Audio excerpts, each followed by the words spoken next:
Carla's got a podcast now. She doesn't know technology.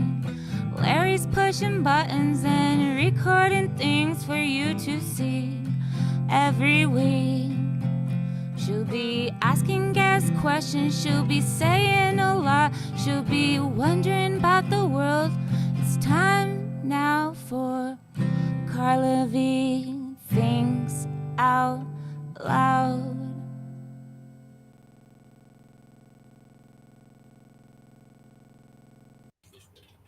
Yay, new opener. What's up, guys? It's me, Carla V.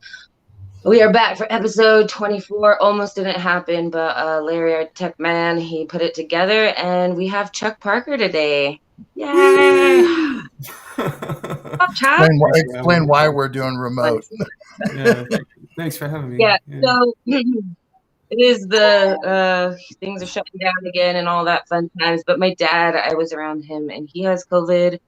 And then Caleb Mulkey, my roommate, has COVID, and a couple other people. So we are doing this from home today. Larry found a really cool site that we could all be on together. And so, yay, I'm glad that Chuck could be with us. Thank you. Absolutely. Comedian and musician. Yeah. But you haven't, you're feeling good, right? I'm feeling fine. Yeah. So inexplicably, I have not gotten it yet, but I guess there's still time. I keep getting yeah, it's time for all of us to get it.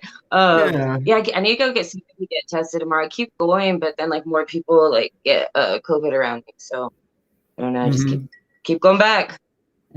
All of that. All right. So if you guys don't know Chuck, Chuck is a comedian here in Albuquerque. Chuck is also in a band, Duke City Riots, here in Albuquerque as well. You've been doing though music longer, right? Yes. Yeah.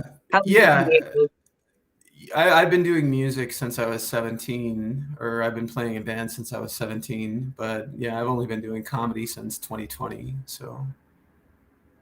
Yeah, we started not too far off from each other, right? Because I think I was in November of 19 and then you were January of 2020. January of 2020, yeah. Yeah, so not too long ago. I mean, it's coming up on 2 years. But you're really like, I mean, you've gotten on all the shows now. You're really making a name for yourself here. So that's like awesome to do in that short time. Yeah, no, I've been trying to hit it and, get as good as I can at it. But I mean, that's just been kind of grinding at mics. Yeah, it's a little glitchy.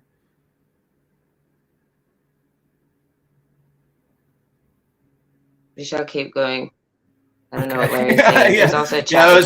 There was a little bit of a freezing thing going on there. Just keep going because you guys sound fine. Okay. It must be on your end because it's definitely not on my end. You guys sound great. Okay, that's good. I don't like to touch anything because I know I'll like mess it all up. So I just wait for Larry's cues. Like, don't touch things. Stop it! Yeah, you're still well, you're able to right? Like you can like Chuck, if you wanted to add to your social medias live, you can do that by that little add button at the top. Oh, okay. Yeah, this is all new for us, so I don't know if I like it or not. Yeah, I think guys with this while we figure this out. It gets glitchy like here and there, but we'll just keep powering through and I guess give each other a moment to catch up. I think it's only glitchy on your end. It's not glitchy on my end. So whatever we're streaming, just keep talking, even if you're glitching. Does that make sense? Okay, cool. So sorry if we talk over each other. Yeah, it makes sense. All right, into the meat of it. But you still play in a band, right?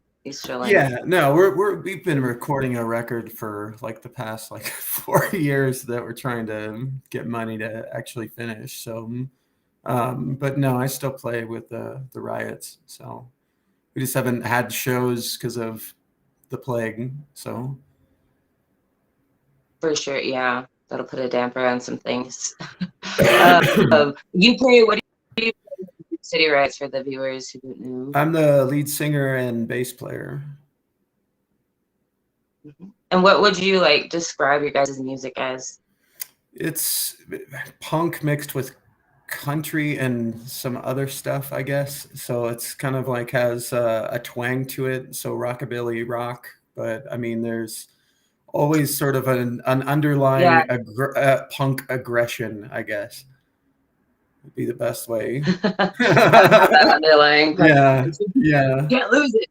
Yeah, it does have like a rockabilly feel to me too. I like that. Makes me want to wear my bangs shorter. Yeah, absolutely. So you're doing that. You don't have any shows tonight, right? Because Revel is an open mic. Is that correct? Yeah, probably hit Revel. But yeah, I don't think the next show I have is until the roast battle next, like 1 week from today. So, which I'm still writing. Awesome. And is this your?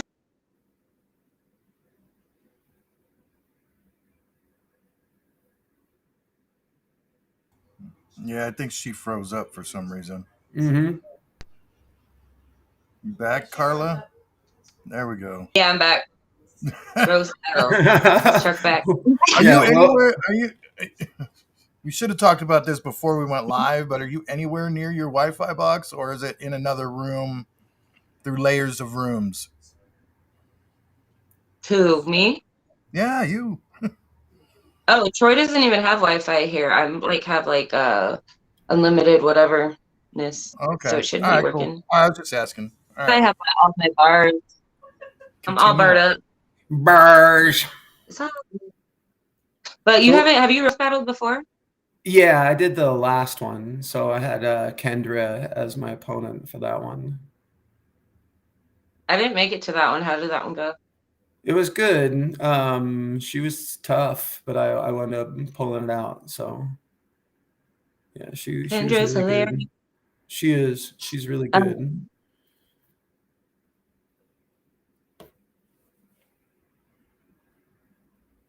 Her last name. Oh my gosh, I love you, Kendra. But yeah, super funny chick. But this roast battle is gonna be a little bit different, isn't it?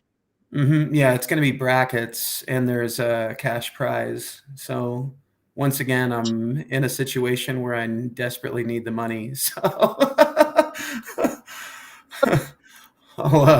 let's get the brokest comedians together and try to have them battle. I know. Yeah, it's like Hunger Games.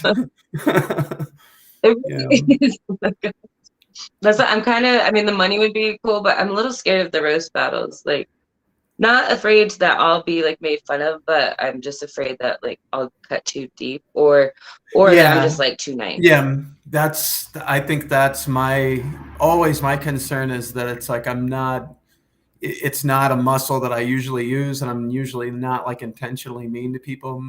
But if you are going to do it, then it's like you got to go all the way, and it's like I wrestle with it a little bit, writing some of this stuff. But yeah, the only alternative is to kind of pussyfoot it and lose. So that's how, in comedy. I mean, we have to learn how to bomb. It's got to be brutal. Yeah.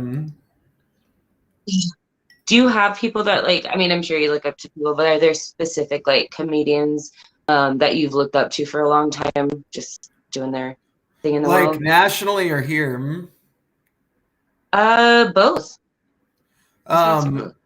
Yeah, I mean, I've always been, a lot of comics that got me into comedy are dead, and so Carlin and Pryor, Hicks, Doug Stanhope has always been like a big favorite of mine. Eddie Pepitone, Richard Jeni, he's dead. But people in town, there's certain people in town that it's like I know if I get a compliment or any kind of like positive feedback from them, it's like, okay, I'm doing something right. And definitely Kurt Fletcher, Steph Darnell, Luis Palm, Larry. Actually, Larry knows his shit. So if he says good set, then you're doing something right. But Larry's like the best non-comedian comedian here. Yeah, he knows. Like he doesn't do the stand-up. He knows his shit and he does the works. Yeah, that's awesome. Yeah, no, I don't even know if I like would have somebody I look up to the style. I think I really always loved Maria Bamford and her wackiness. And just like kind of. She's great. her show Lady Dynamite, for those of you guys who haven't watched it, it's pretty awesome on Netflix. I highly recommend. Nice. So yes, okay, so Chucky Boy, we've known each other since the get-go, but this is probably going to be the longest that we've talked to each other in like one sitting, and I'm finding that I'm just learning more about people through all of this. Otherwise it's like little 5-minute conversations here and there with you. Yeah.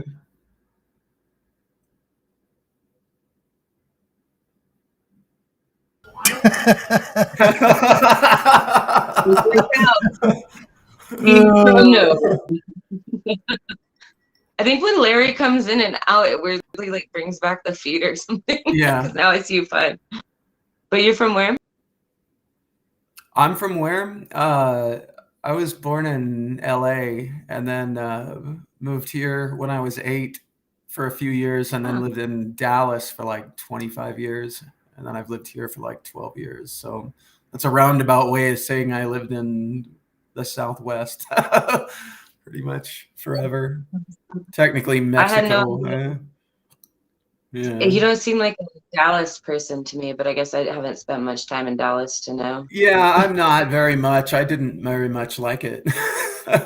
I was in rebellion. I thought you'd be from like Chicago or something. Yeah. Feeling you were like one of those big cities. No, it's maybe like Philadelphia or something. Right. I would probably have then I could have an excuse to have like an accent, which would be kind of cool. Which I don't think I really even have an accent. No, I don't think you. Yeah, those are nice. Because sometimes in your comedy, you will like go into. It almost sounds like East Coast almost. Yeah, and I don't know if you do it on I've noticed it. Yeah. I don't think I'm intentionally doing it. I think that a lot of the comics that I look up to are all East Coast, like they're either Boston or New York, and it's like I'm new enough. I'm new enough that I'm. Oh my God. You guys need to like check you have one of my favorite sets going on right now in Albuquerque. He has like a guided meditation, and because I do guided meditation myself, like I really want me too. Guided meditation. I really think that would get my day pumped up. Yeah. I just scare me into happiness. Yeah. Well, I just started doing it myself, guided meditation, and that bit comes from my brain is just a freaking phantasmagoric carnival of horrors. So it's constantly just like putting this, trying to breathe in, breathe out. You're gonna die, So, or whatever horrible shit just happens to, crop up from my neural pathways. Don't let it sneak in. It'll get you. Yeah. Do you have do you have a guided meditation person that you like listen to, or is it one of those with like the visuals? I actually use Sam Harris's app, the Waking Up app. Not that I'm doing like a sponsorship here, but he seems to know his shit as far as like meditation goes. So I haven't like I always end up just doing Deepak Chopra, but I think I just trust his like wise Indian voice. Right. Like an old Indian man just so I just like stick with those. You got to find somebody that the voice is like something that you find like comforting and not annoying, because it could be distracting. You don't want like Gilbert Godfrey or whatever. Yeah. You're getting colder now! Wake up! I saw him on like Celebrity. Relax!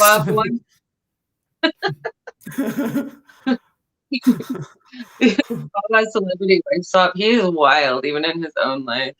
Like he just is loud. Like I could not live with that man. Yeah, that'd be fun. He's just loud, like that all the time. Mm-hmm. Wah, wah, wah, wah, like Charlie Brown teacher after a while. It's a national treasure. Right. Do you have any like going back to your youth and stuff? Do you like after you did with high school? Did you do anything at college or anything? No. I should have. I'm like probably the only person in my family that didn't. So I decided that I was going to be a working musician. And I mean, I was fairly successful at it. I mean, I actually did it, for a while for a job. But the music industry is such a crapshoot.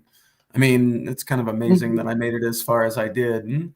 But I read a lot like I was in college, and my brother, he's got his PhD, he's like, I wish I could have read like you did, because I could just read what I wanted to read, and not be required to read this or that. But I don't know. I've got the learning, but none of the paper, Yeah, I hear you. I kind of feel the same. Like, I was one of the only family people that didn't go to any college, but I've still like managed to like sponge up some stuff and read a lot of stuff and just make myself smart. Yeah, My sister called.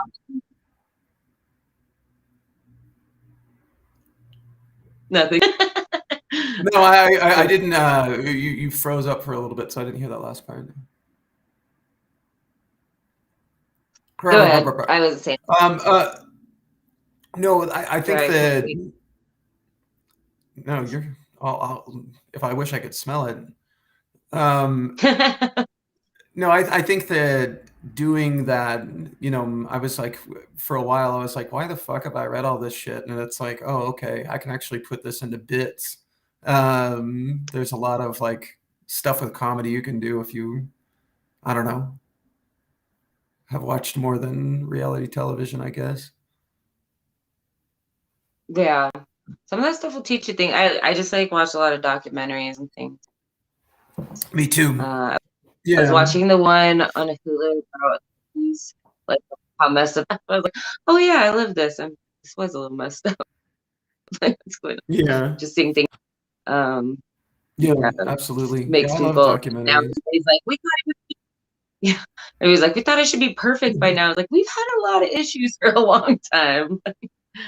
This isn't the first. No, it's definitely not. Right. At all. So, and then how long has Duke City Riots been a band, or like how long have you been in that band and then other bands? I joined Duke City Riots shortly after I moved here, so probably 2011 or 2012 it's been around.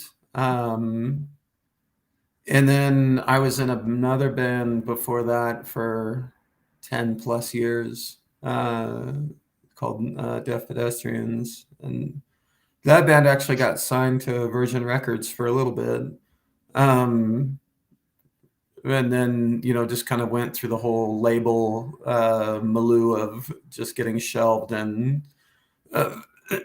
just corporate bullshit. But no, I've been in bands as long as I can remember. I mean, I can't seem to stop. It's the same thing like with comedy. It's like, why am I still doing this? I can't stop though. Can't stop. Yeah. But is it for you? I feel like, so I play like a little bit of music, but I've never really been in a band, and I feel like it'd be way harder to just deal with that many people. Like everybody's like to be all on the same page all the time as a band. It would seem difficult because I'm barely on the same page with myself, and I'm like a single entity in the comedy world.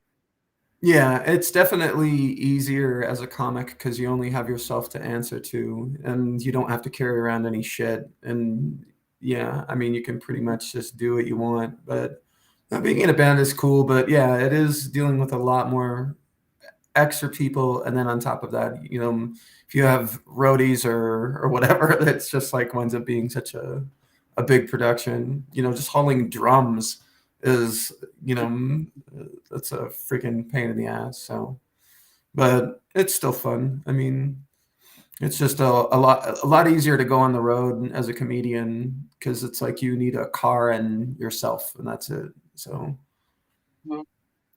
yeah, for sure. And then you get to keep all the money. And like what we have maybe You don't got to split it 5 to 10 ways. Yeah, it's like I saw something. All we need is our microphone, and that's it. I'll just get our own mic, so we're not sharing. I've got one. All you need is a Shure SM58, and that's it. You know, but interestingly enough, that's the microphone that I use to sing anyway. So. And are they like the same? Be the same for comedy and music? Like it doesn't really matter. The mic or does the mic matter depending what you're doing? Does that make sense?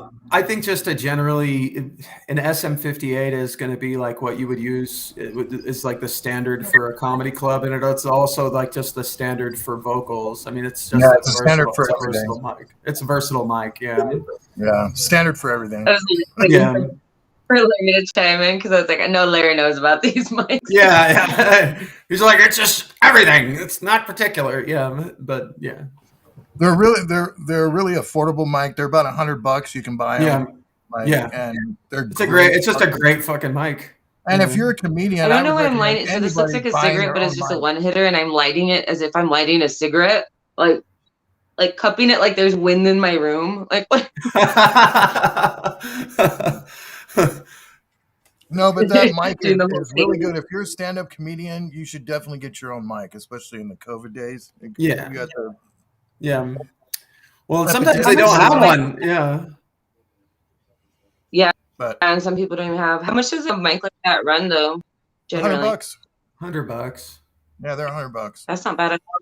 Sure, 58. And then cords are like. Cords are about. You can get one for anywhere between. You want a good cord, so like $20 for a good 25-foot cord. You know, not bad. I hear you. Yeah, for a comic, that's perfect. Not too bad. That's great. They had I did the Brew Lab show last night, Karen Carson's Brew Lab show out in Rio. Yeah, that's a great show. It was so fun, and she had little microphone covers for each of us, so that was nice.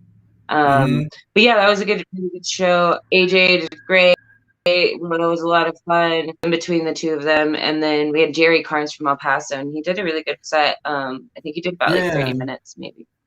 So that was cool. He's funny. So, Jerry, have you seen him? I've seen him. Was funny from El Paso. If it went, he's one of the. Was he funny? Ones we like. Yeah, he's funny. And he hosts shows and he hosts mics down there. Like I've gone to one of his mics in El Paso before at Scenics on Friday. So I'd met him prior to this, but I'd never actually seen a full set of his because I missed him when he came to Rebel that one time, I guess. But yeah, nice dude. His wife was there. His like brother and stuff. And my dad actually went to see me for the first time. So then we kind of hung out afterwards with El Paso people because my dad's from El Paso. So they were talking El Paso talks. Yeah, what did your dad say? You gotta talk about this. This is the first time your dad's seen your set. That's what I was gonna get to. that. Yeah, my dad liked it a lot. I didn't know he'd be sitting that close because we had room, but he wasn't like or anything like I think he initially wanted to be, just in case. He was like, just in case you're not funny, I'm gonna sit in the back. But there were no tables, the place was packed. Yeah, exactly. I lost count. I think there were about probably 16, 17 people there, maybe. But he was maybe like the third table in. I could see him the whole time, and he was smiling the whole time, so that was good. And then my cousin came and her mom, and they were laughing too, so that was good. And it was the first time Aunt had seen me. But my dad, it was weird, and I think I did pretty good. I messed up the ordering of something. My closer was like super strong because it wasn't what I anticipated. But I mean, I think I had laughs. I listened to it back last night, and I could, hear audible laughs. So good. But yeah, that was nice. Nice. Yeah, clean set at that one. Or I guess it's a PG-13 set, which is, 13. I dropped I think I said shit twice, not really planned, but co-star I think it says something. That's life, kid. Get used to that shit or something. I don't know, but I didn't mean to. They're not like really written in. But she said if we dropped like one F-bomb or whatever. Yeah. But I didn't talk about sex or anything. And like Jerry definitely talked about drugs a little bit and some sex, but I don't think he used those words. So it was more an alluding. You didn't pull out the squirting bit on that one. Oh yeah. Hey, Dad.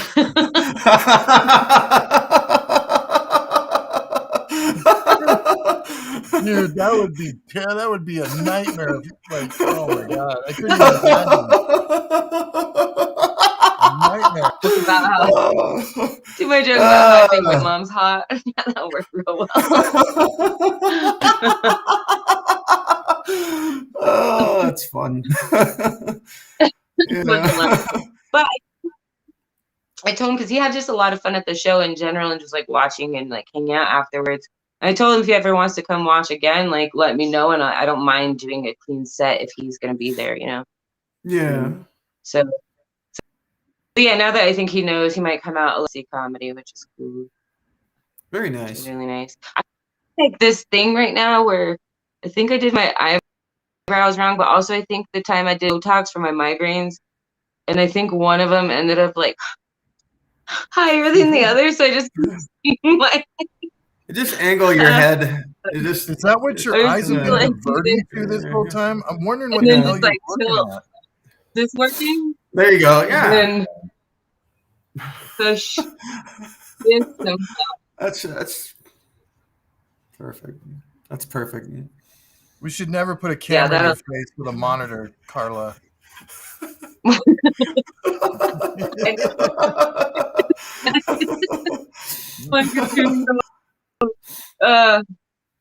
Yeah, this is wild.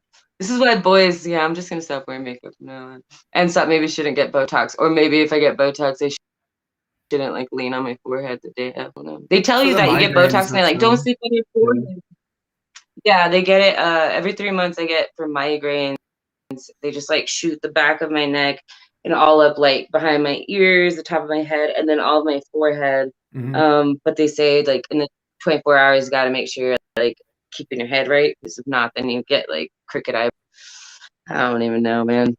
Whatever. I'm ready for menopause. Let's do this. Yeah, it seems like every girl that I know has like migraines, like without fail.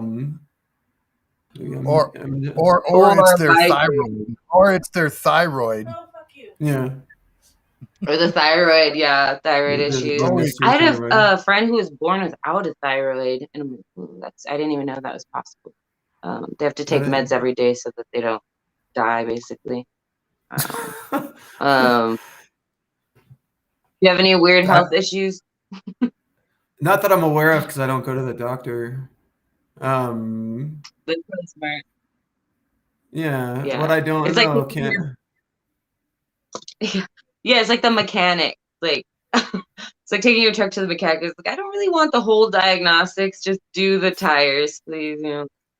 I'm of the philosophy that it's like I need to quit smoking again. Like my whole thought behind it, because I had been a drunk for such a long time, is like, okay, I've got these symptoms, but I'm gonna not, drink my ass off and quit smoking. And it's like, lo and behold, all of these symptoms are not around.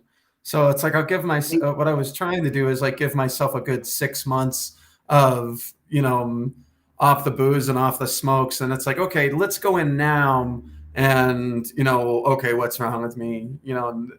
Taking that out, just because I know what they're gonna tell me if I would have went in, 5 months ago. It's like, you probably should quit drinking, or they'll give you like, oh well, your drinking is causing this problem. Let's give you these pills to mitigate the, whatever fucking, symptom you're having. Right.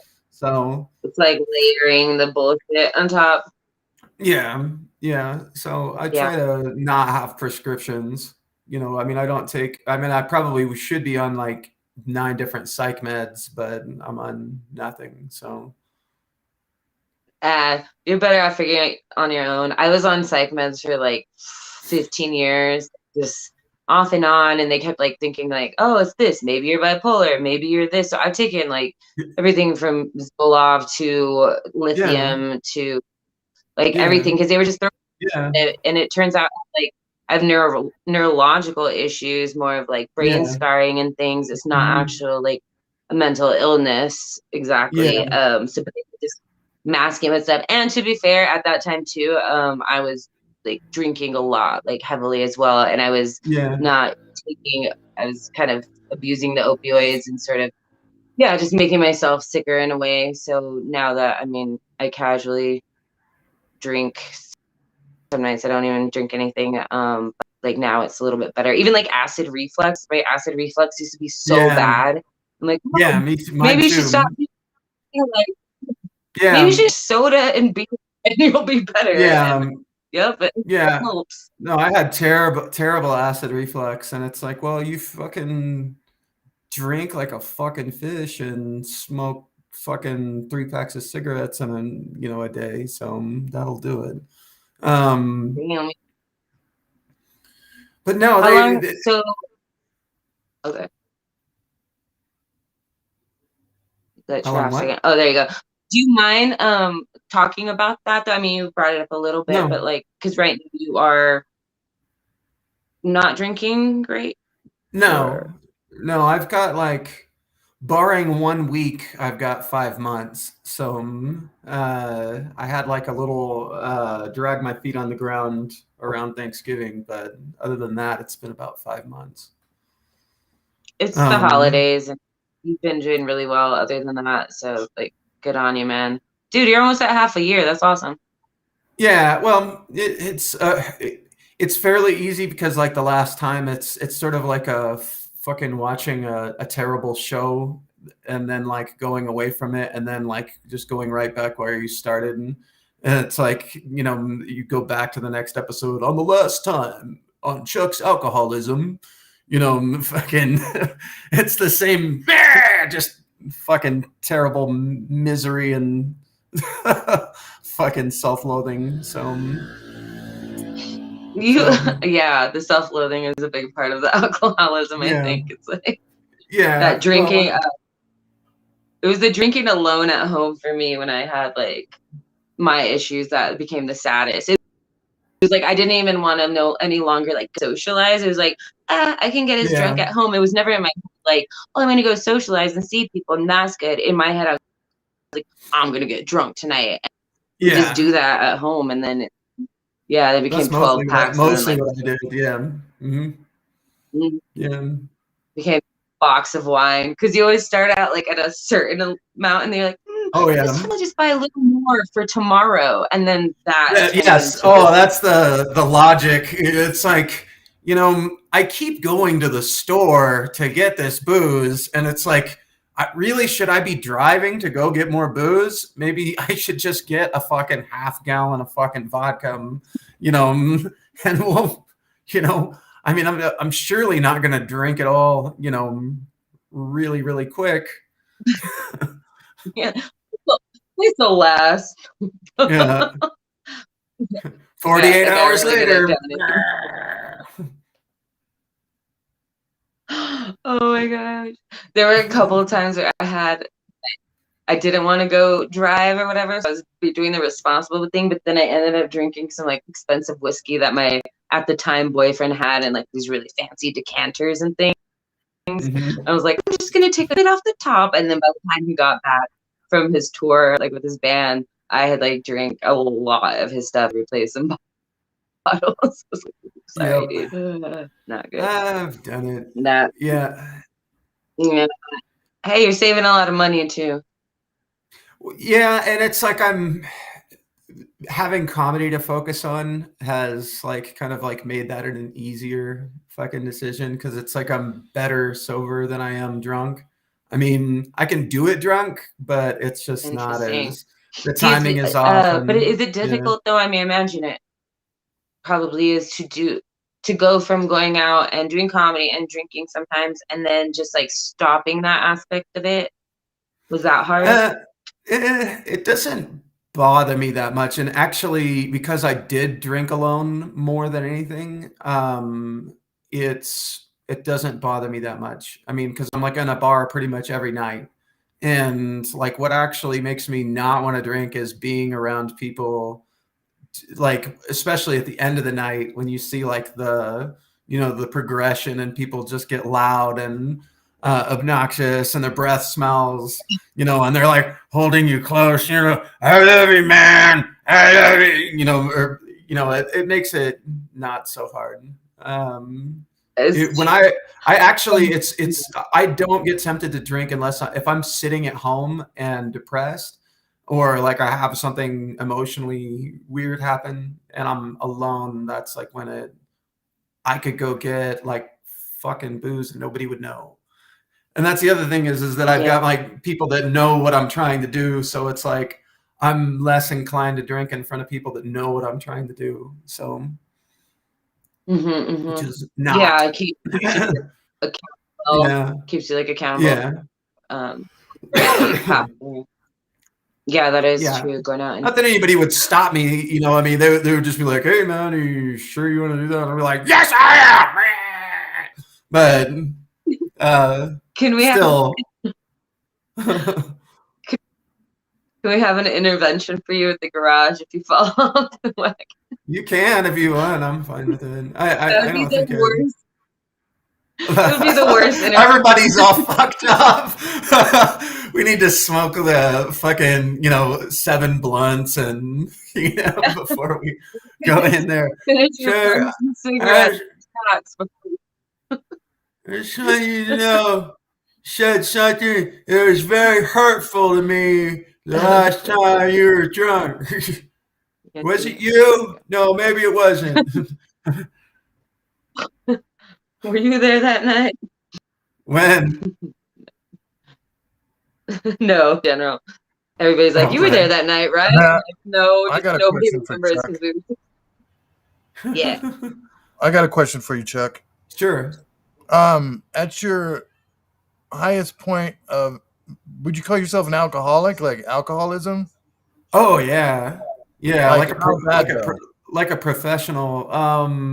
Like leaving Las Vegas style, or? I don't think I've been in that before. Like usually what I'll do is I'll progress. So I'll start out and, you know, I'm going to drink a little bit, I'm going to drink a little bit more. And then eventually it does get into like, I'm just putting vodka in my coffee, you know, just to be able to, just to be able to function. And then I'm not even trying to get drunk. I'm not having fun. I'm just using it medicinally to keep myself from being in absolute hell. So you were shaking and the whole 9 yards, huh? Yeah. I didn't get the shakes too bad. Like, I mean, I would be trembling, but it wasn't like, you know. It's so dangerous. It's bad enough. It's very dangerous. Like alcohol is very dangerous. My daughter's mother had a bit of a problem with it and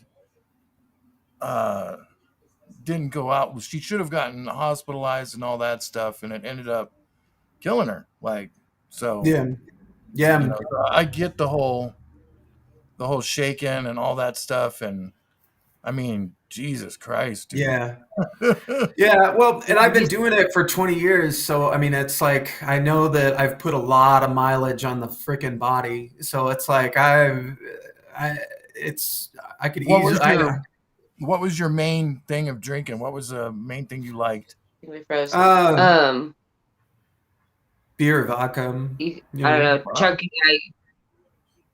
Because you don't seem like outrageous, like doing when you were drinking, at least that you of like going out and doing wild things outwardly. It sounds like there's more of like an internal sort of like thing that you kind of contain, but not contained. Well, I have a mutant tolerance. So I come from a long line of drunks, and it took me 12 drinks before you could really even notice like that I was tipsy.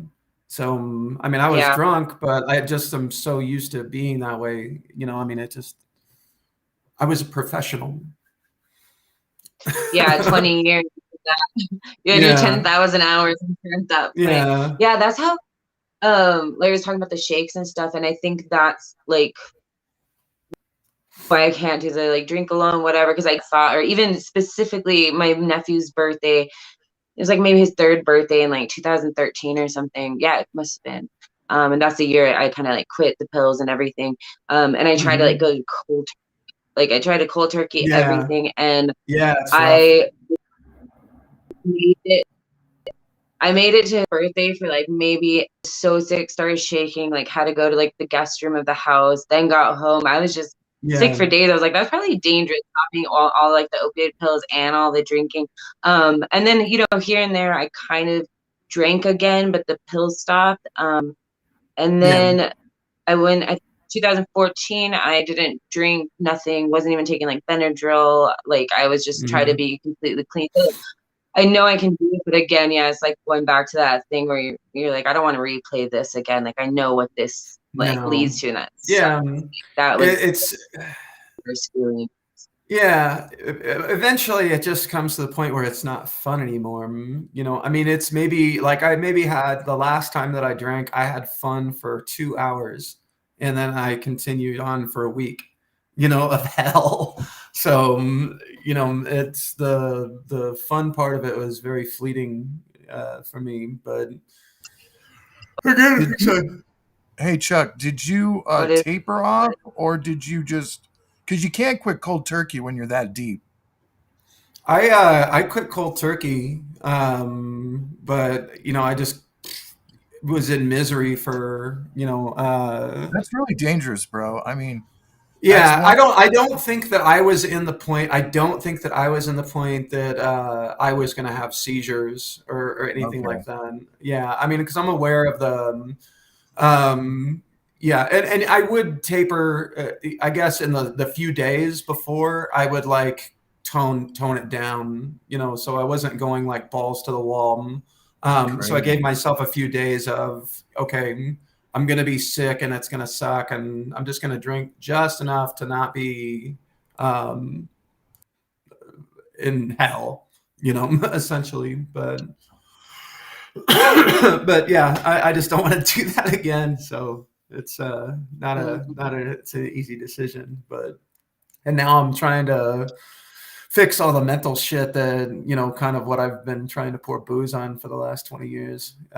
You know, trying to work that shit out. So do you do any sort of like therapy right now or anything? Or yeah, I'm in therapy like twice a month, so every other Monday. And I've never done it before, and it's like one of those things that I've started doing it, and it's like, holy shit, I should have done this a long time ago, because it's like going to the dentist, you know, after like 40 years of never brushing your teeth, you know, and then just like, check this out, you know, it's like, oh, we've got some work to do. This is not going to be overnight, you know, but at least it's getting worked on. So yeah, it's never too late to start, and I'm glad that like you're finding the benefit of therapy. And I think I've said on this show before is that, you know, for therapy, it's not always, you're not always going to find the perfect fit as for a therapist like right away. You know, just like all friends, all people aren't friends. Like you're gonna, not that therapist should be your friend, but you know, somebody that you feel you can like entrust in. And so yeah, like people should just keep going till they find the person.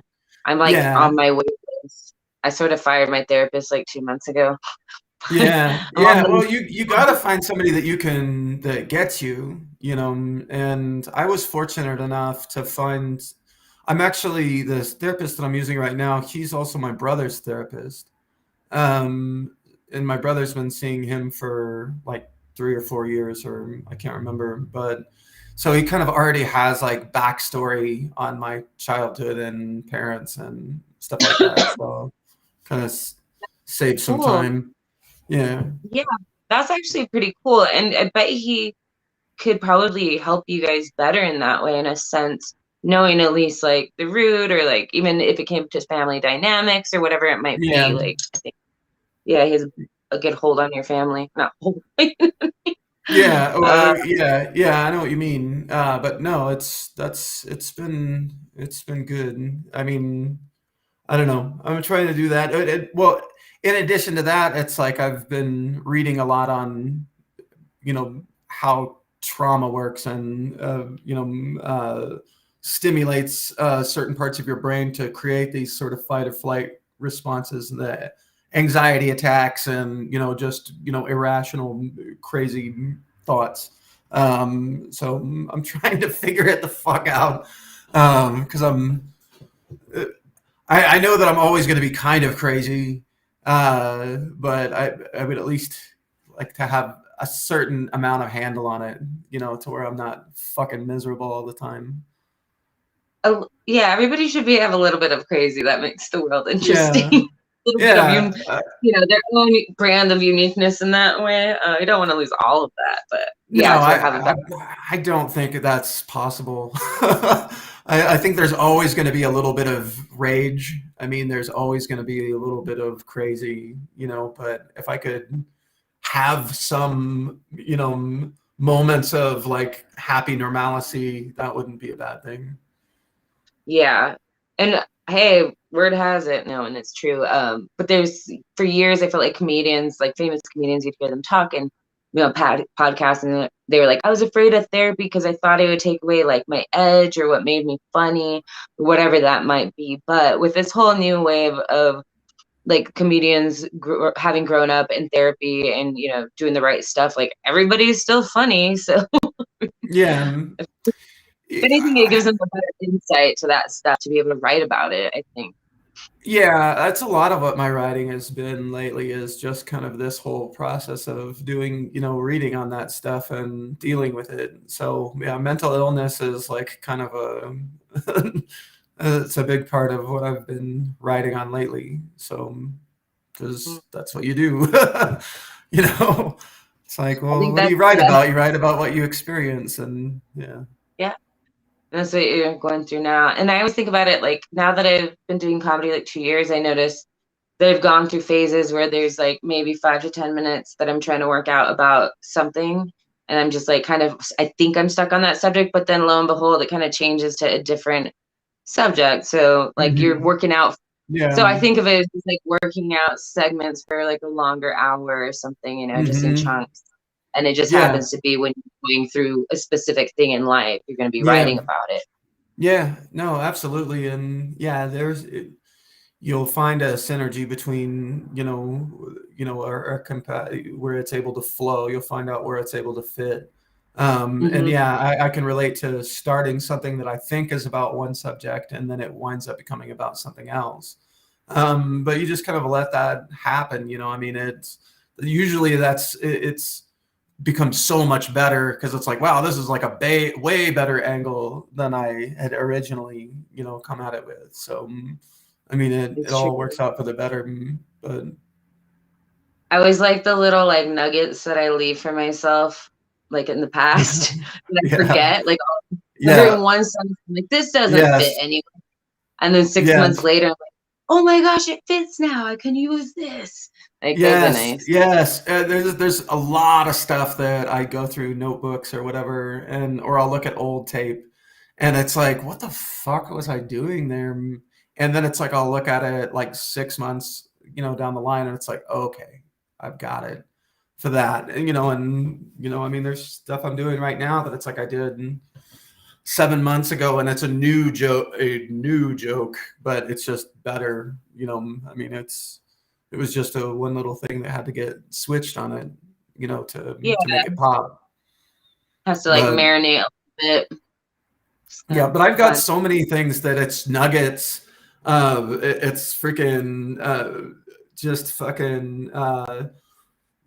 I don't even. This is especially when I'm drinking. It's like one fucking. What the fuck does that mean?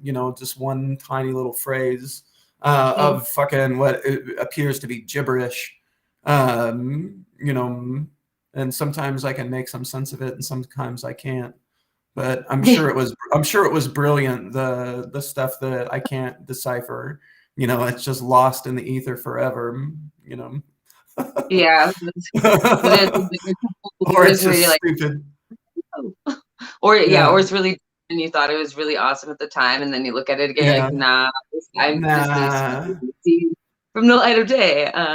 Or I just like write too fast sometimes, and I can't understand my own writing, so that always makes me upset too. When me too. I have terrible handwriting. Yeah, I've got a shit. I probably got. Well, now I've started texting myself stuff. So, which I have like. I need to get into the habit of just like actually writing out jokes, like when I actually have the idea and like, write a little bit more. Cause it's like, I have like Irish sex ed in my phone. It's like, I don't have it. There's nothing else on that. It's just the premise. So eventually I'll remember what that means. Maybe you do. Someday in like 3 years, I'm going to hear you tell a joke about sex ed. I'll be like, you finally did it. The Irish sex ed. I think I don't want to. Little children, this is the clitoris. It's a wee little bean.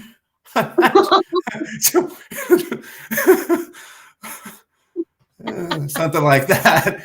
It's a clitoris. Irish sex ed. A little bean. It's a wee little bean. You give it a flick. Give it a flick. Something like that. I don't know. Something. Jack and the Beanstalk. I don't know where that came from. Yeah. Bean. The bean. That's fun.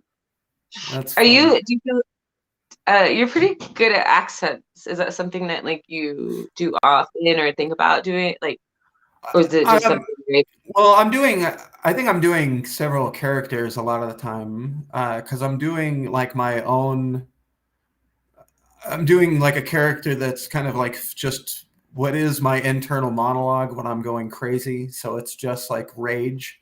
And then I'm doing the kind of more deadpan. I'm alternating between rage and deadpan. And then I'll do accents for different characters or whatever. Yeah. So any opportunity, if I can think of a bit to do a voice, then, it's something that's in my wheelhouse. So yeah, I like doing voices. I've always liked doing voices.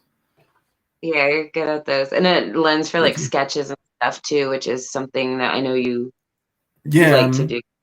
Yeah. And we're doing, trying to do some of that now.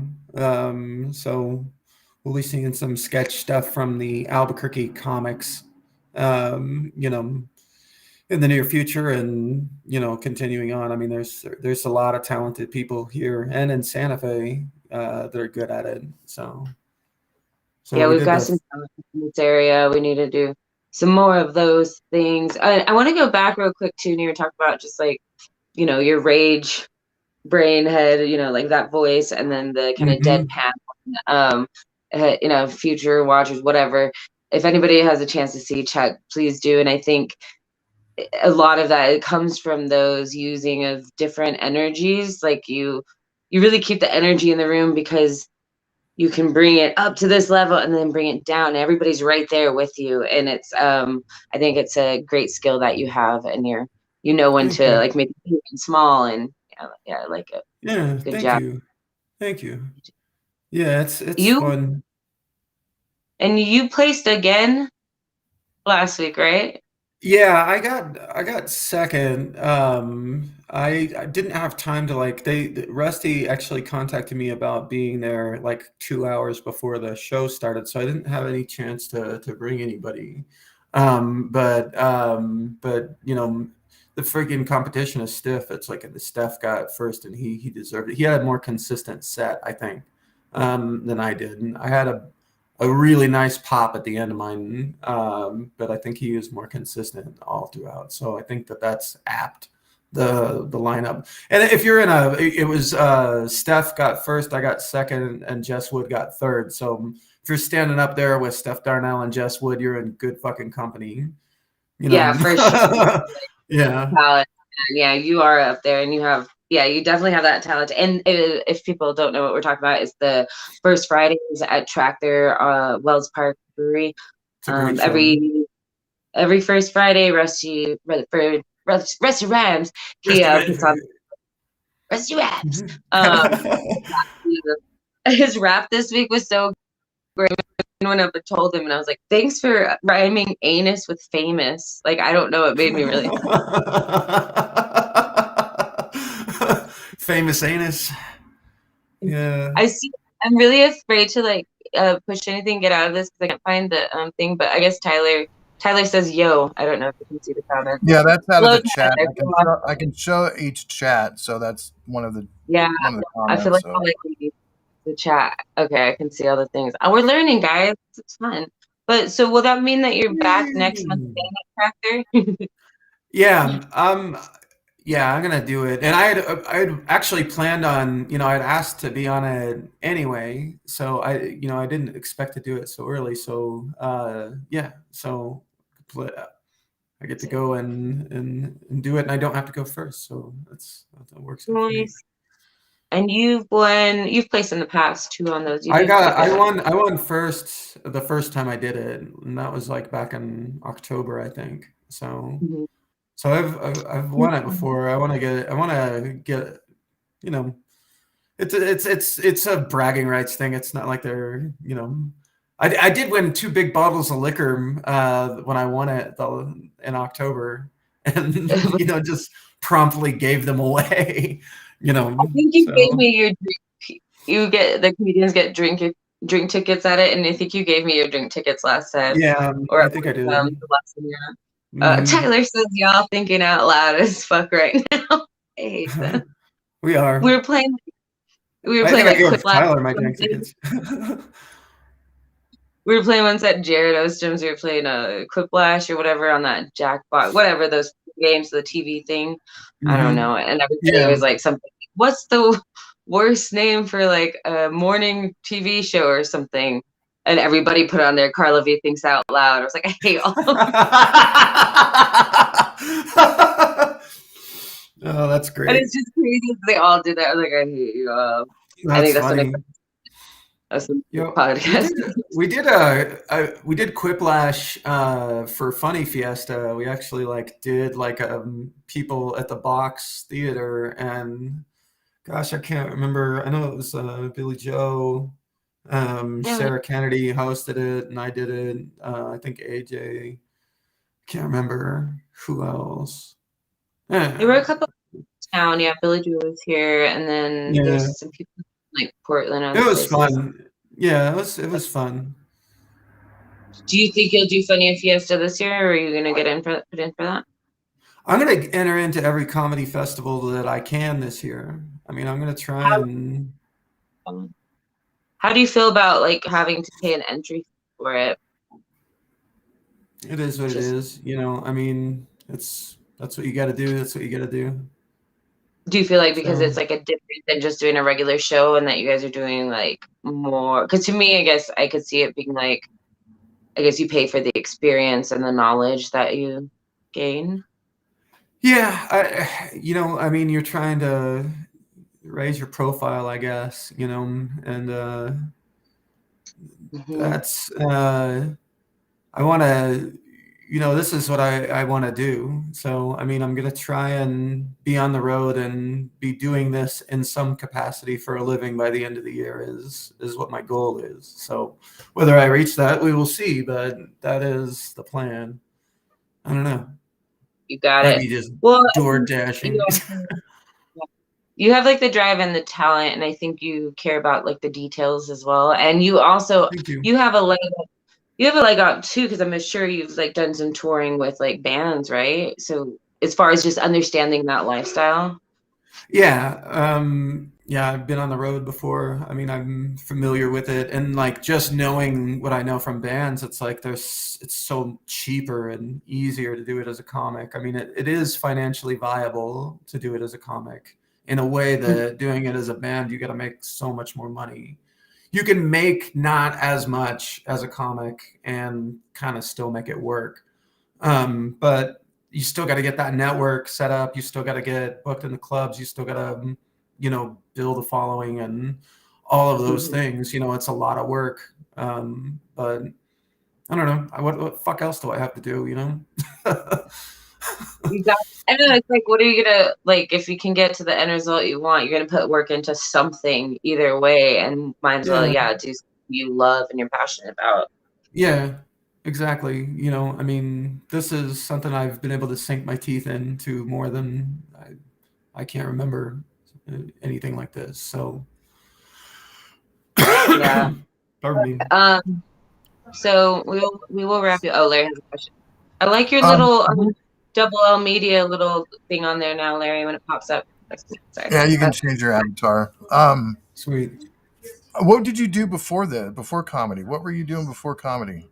Like as far as work and. Well, I worked in hospice for 5 No years. wonder you started drinking. Jesus Christ. Yeah, it has definitely like fueled the alcohol. And then I've worked in like wheelchairs for like the last 2 years. So I've been in healthcare for like 7 years. I guess going on 8 years. I follow a couple of hospice nurses. Mm-hmm. They always talk about like crazy shit, like people fucking reaching up towards the sky and seeing people that are already dead, and like, it's crazy. Yeah. And the older I get, the more I think about that shit. It's like, fuck. Yeah. Yeah. Did you? So I'll go back to that, Larry, because I do have a put on that too. But what level of hospice were you working? Like, were you there with the patients? Yeah. Well, I was providing equipment, so mostly like hospital beds and oxygen concentrators, and like, so if your oxygen concentrator goes out or any of your equipment would go out, I would be the one that was coming out at 3:00 in the morning to fix it. So yeah, mostly, I liked that it served a certain societal function that was necessary, but at the same time, it was a lot of just sort of mainlining human misery and despair for profit. The company that I worked for was a shitty company, and frankly, the company I work for right now is a shitty company. So it's just the insurance aspect of it. It's just hoovering big dump trucks of money off of desperate, dying people.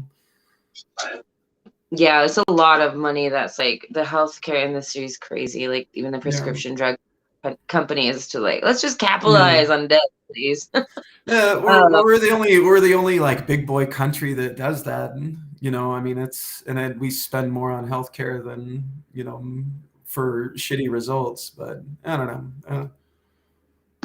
You can probably tell where my thoughts on that lie, but hilarious talking about these like nurses and stuff, and I definitely have seen that happen more and more with like people who pass in that I've known, and just them talking to people who aren't there but who have lived, like basically their ghosts or something. But it seems like everybody, for the most part, and then here we've talked about, it's like somebody comes and like picks you up and like takes you to the other side or something. I don't know. My mom and my Theo like saw, even my Theo saw my mom come like get him. Well, that's wild. Yeah, it's wild.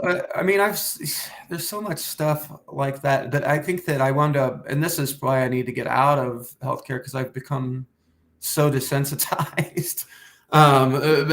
After a while, you deal with like so many deaths and so many like dead bodies or whatever, and it's just sort of like, I just want to get out of here. It's like you kind of have to you really almost have to numb yourself or you just go fucking crazy. Because it's like when I first started, I was like absorbing it emotionally, and eventually it's like I'm just gonna pour booze on this and become dead inside. Yeah, no, I hear you. I was working doing both like assisted living and like care for dementia patients, sort of thing, both on like in-person one-on-one care, and also then doing administration for that, just training people and all that. It's really bad. And then I went from that and I was like, yeah, okay, I went from that, and then my mom just died, so now I'm gonna go work in foster care, because for some reason, and it's great work, very whatever, but man, it wore out the last of me that I had, and that was probably last time I was like drinking alone and things. I was just numbing. It's not good. I don't think it's good psychologically to do it for a long period of time, unless you just have like a certain mind for it. But like mine, I think it's getting to me after it's been getting to me for a while. So it's like I think I'm gonna go part-time or doing something else and try and go on the road this year is what the plan is. That makes sense, man. Especially if you have those feelings about work now. It's like, yeah, that's the push I need to just let's just do this other thing I'm good at. Maybe I'm gonna be broke, but at least I'm not gonna be miserable for 8 hours a day. So I have and it sucks that sometimes we have to like choose in life, but yeah, I don't know. I've had money and been very miserable, and then been pretty broke and actually been happier. Even like just I'd like to have more money. Obviously, it's not like I'm trying to be like I'm gonna stay broke forever, but things have led to where they are. But things will get better. It's an ebb and flow of life. Who knows? But as I'm always just kind of like things will work out. But yeah, things will get better, and I'm happier now getting to just do comedy all the time. Like even if it's a rough day, it's like I still get to go like laugh with my friends every night, and that's awesome. No, and just absolutely. like get to learn, get to like work on the craft. Like that's worth the being broke sometimes. Yeah, well, and the comedy community here is like it's all good friends, and honestly, that's like good therapy in and of itself. It's good people to be around. So I think we're very fortunate in that way. And I'm very appreciative that I've have these people around me that like I feel like I can call on somebody if I need something, and I hope people feel the same, and that's nice. Not a lot of people have that, I don't think, in their scenes or in anything people do in work, I think. Yeah, absolutely. Larry is suggesting fart jar. So I really hope my phone doesn't die right now. I plugged in my phone, but it's not charging. Hold on. What's going on? I don't even know what's going on. Okay, we're fine. We're fine. It's charging. I just had to make sure. We're good. Everything's fine. It's going up in percentages. We're fine. Okay. So I do want to ask you a question because we talked about deeper stuff.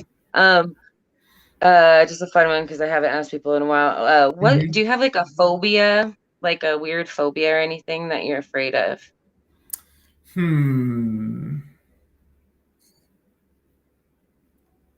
Like a weird phobia.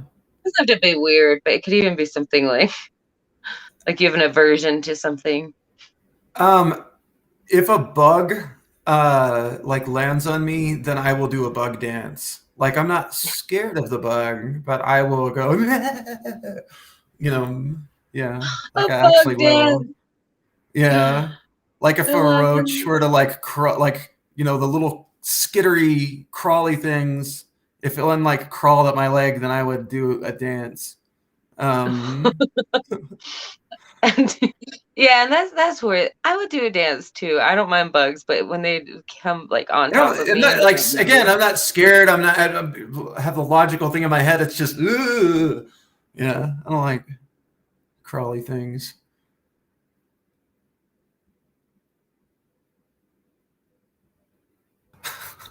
I think she might have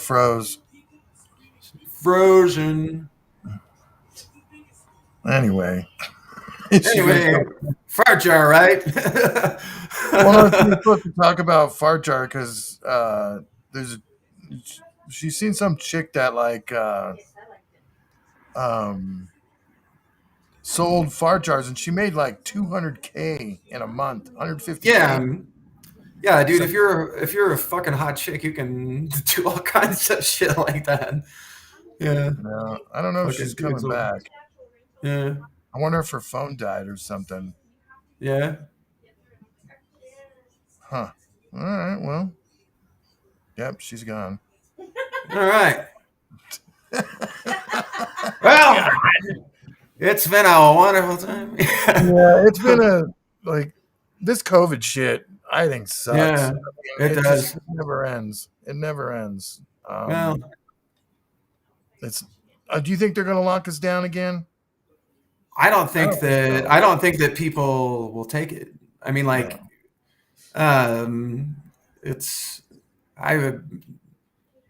I don't know if I can handle it because I've got to do I stuff. couldn't handle being locked up again. I mean, yeah, go fucking nuts. But I don't know. I don't think so, honestly, because they don't need the economy to take a giant fucking shit again. So no. So anyway, I guess we're just gonna. I don't think she's gonna come back. Like unless her phone died or something. I don't know what, but what else was I gonna? There's just something else I was gonna ask you. I can't remember. I wish she would have charged her phone before she started all this. What the fuck? Come on, man. Like, all right. Well, I don't know if she's gonna come back. Like, I think her phone's dead. Like, I think that's it. So, right on, man. Dude, thanks for having me on, and thank you, Carla, if you're watching now. I don't know what's going on, but all right. Well, we'll get you in the studio. We got to get you in the. We got to get you. Yeah. Whenever it's over, we'll get Carla. Get you back in. Yeah, that'd be great. It's a lot better when you're in person. Yeah, no, absolutely. No, it'd be fun, super fun. So yeah, let me know. All right, brother. Cool, man. I appreciate you being on, man. Yeah, absolutely, man. Always a pleasure. All right. Take care. Take care, buddy. All right. Bye-bye. Bye, man. Bye.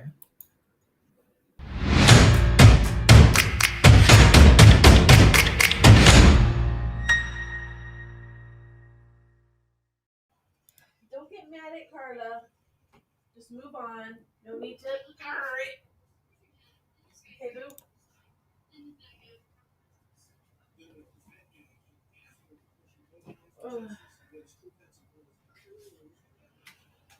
Carla?